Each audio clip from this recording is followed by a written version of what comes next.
Hola, bueno, vamos a continuar con la segunda parte de este recorrido histórico. Recuerden que comenzamos en el año 1815. Ahora, luego de la batalla de Cepeda, nos vamos a parar en el año 1824.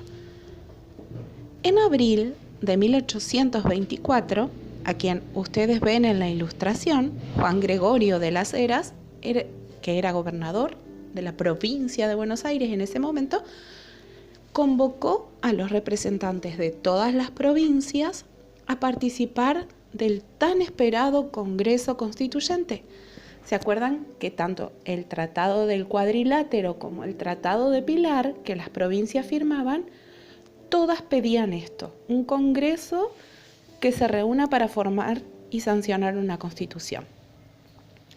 Como paso previo a la elaboración de la Constitución, en enero de 1825, los congresales sancionaron lo que se llamó la Ley Fundamental, que señalaba que la Constitución entraría en vigencia cuando fuese aprobada por todas las provincias. Recuerdan que la Constitución de 1819, como era centralista, no fue aprobada. Veamos qué pasó con esta de 1826. También se otorgaba al gobernador de Buenos Aires la representación de las relaciones exteriores de las Provincias Unidas del Río de la Plata. Es decir, quien fuera gobernador de Buenos Aires iba a hacer las veces de presidente, iba a negociar los acuerdos económicos con los países extranjeros. En el año 1825 se inició una guerra contra Brasil y convenció esta guerra a muchos de esos diputados del Congreso Constituyente que era necesario contar con un poder ejecutivo central, es decir, una figura, una sola persona que decidiera por las 13 provincias para dirigir esa guerra. Así que en el año 1826, esos congresales, esos diputados, aprobaron la Ley de Presidencia y se creó el cargo de Presidente de la Nación, para el cual los diputados designaron a Bernardino Rivadavia, quien ustedes están observando en la imagen. Por eso, el sillón presidencial en el despacho de nuestros presidentes lleva el nombre de Sillón de Rivadavia, porque fue el primer presidente que tuvo nuestro país, la primera persona con ese cargo. Bien, la federalización de Buenos Aires. ¿A qué nos referimos con esto? Federalización de Buenos Aires. Convertir a Buenos Aires en un territorio que sea nacional. Rivadavia, a quien vimos recién y conocimos recién, nuestro primer presidente, tenía ideas centralistas, es decir, que todo el poder esté en Buenos Aires y que de ahí se tomen las decisiones que impactaran o que cambiaran la vida de todas las provincias.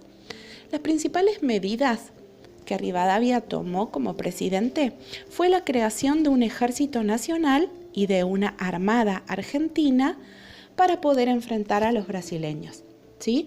Estas imágenes que ustedes ven acá corresponden a la guerra con el Brasil. La armada es la flota y el ejército se movía a pie o a caballo. También fundó el Banco Nacional del Río de la Plata. Y otro proyecto que tenía Rivadavia era declarar a la ciudad de Buenos Aires capital de todo el estado y la sede donde vivían y trabajaban y gobernaban las autoridades nacionales. Esa medida de federalizar Buenos Aires perjudicaba a la provincia de Buenos Aires. ¿Por qué? Porque perdía el control del dinero que entraba por el puerto. Entonces, los comerciantes y los estancieros de la provincia de Buenos Aires le quitaron apoyo a Rivadavia y se vio muy debilitado. ¿Qué pasó luego con la disolución de ese gobierno nacional? En el año 1826, ese congreso que se había reunido, ¿se acuerdan cuando comenzamos este video en 1824? Aprueba por fin una constitución, pero otra vez es una constitución centralista. ¿Qué hacía esta constitución?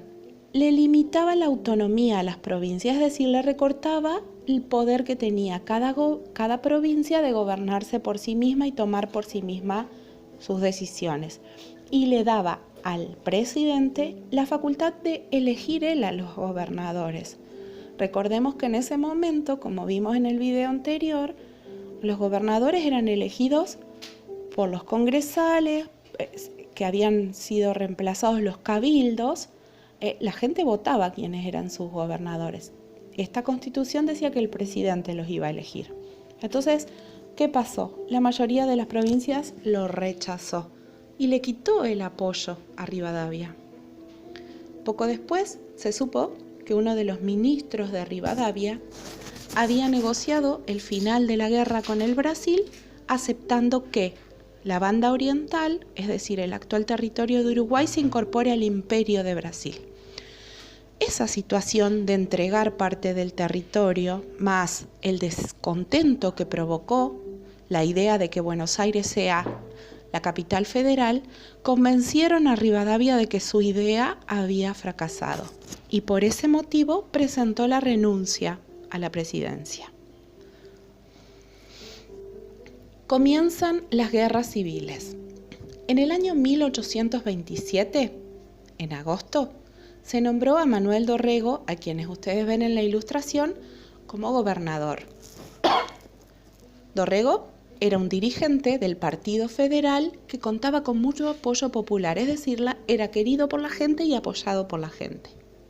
Él, Dorrego, era partidario de que la guerra contra el Brasil continuara, pero faltaban fondos, es decir, faltaba dinero para continuar con esa guerra, y negoció la paz con Brasil en un acuerdo que establecía que la banda oriental no pasaba a ser parte de Brasil, sino un país diferente, ni de Argentina ni de Brasil, sino la banda oriental como territorio aparte. El acuerdo que alcanzó Dorrego generó mucho descontento entre los unitarios porteños que querían que la banda oriental siga perteneciendo a las Provincias Unidas. Los unitarios de Buenos Aires se pusieron en contacto enseguida con Juan Lavalle, que estaba luchando en el frente de batalla, y otros militares. Y el 1 de diciembre de 1828, Lavalle ingresó con sus tropas en Buenos Aires y derrocó al gobernador. Luego de ese golpe de Estado, Lavalle toma prisionero a Dorrego y lo fusila. Ese asesinato conmocionó al país y el fusilamiento de Dorrego dio inicio a una guerra que durante varias décadas enfrentó a los argentinos. Ahora vamos a trabajar y ustedes van a responder cómo y cuándo se designa presidente a Rivadavia. Acuérdense del Congreso Constituyente. Finalmente vamos a resolver juntos las actividades de la página 143. Recuerden que son la 1, la 2 y la 6. Tenemos dos constituciones, la de 1819 y la de 1826. Vamos a ver, lo vamos a hacer juntos. La primera constitución, la de 1819, fue sancionada por el Congreso de Tucumán.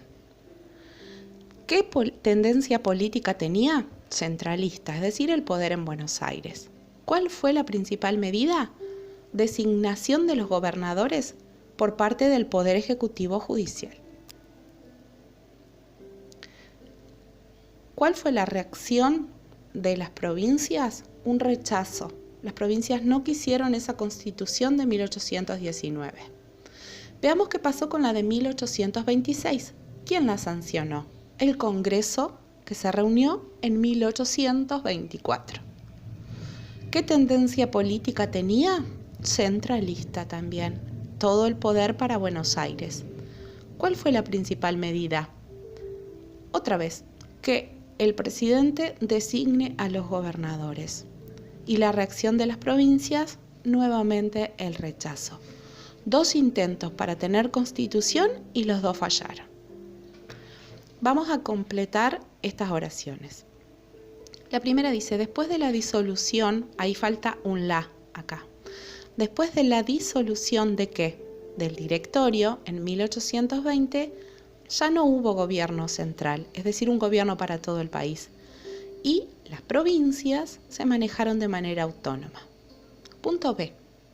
La mayoría de las provincias fueron gobernadas por caudillos, que comandaban tropas formadas por gauchos y peones de estancia, llamadas montoneras. Gracias a la paz establecida por el Tratado de el Cuadrilátero, Buenos Aires logró prosperar, es decir, progresar a partir de los ingresos que le reportaba su aduana y las exportaciones de cueros vacunos y tasajo. Las provincias reemplazaron los cabildos coloniales por salas de representantes, cuyos integrantes eran elegidos mediante el voto de todos los hombres libres. Esos cuerpos legislativos elegían a los gobernantes de cada provincia. Bueno, y acá hay que finalmente subrayar las causas del fracaso de Rivadavia. El rechazo a la Constitución de 1826, una causa. Las continuas derrotas en la Guerra del Brasil, otra, pero no lo era. Sí, el proyecto de federalizar Buenos Aires, el Tratado de Paz firmado con Brasil y la derogación de la ley fundamental. Recuerden que tienen que dar el presente, participar de la clase y consultar todo lo que necesiten saber. No se olviden de enviar las actividades en los días y horarios de clase. Bueno, muchas gracias por llegar hasta acá.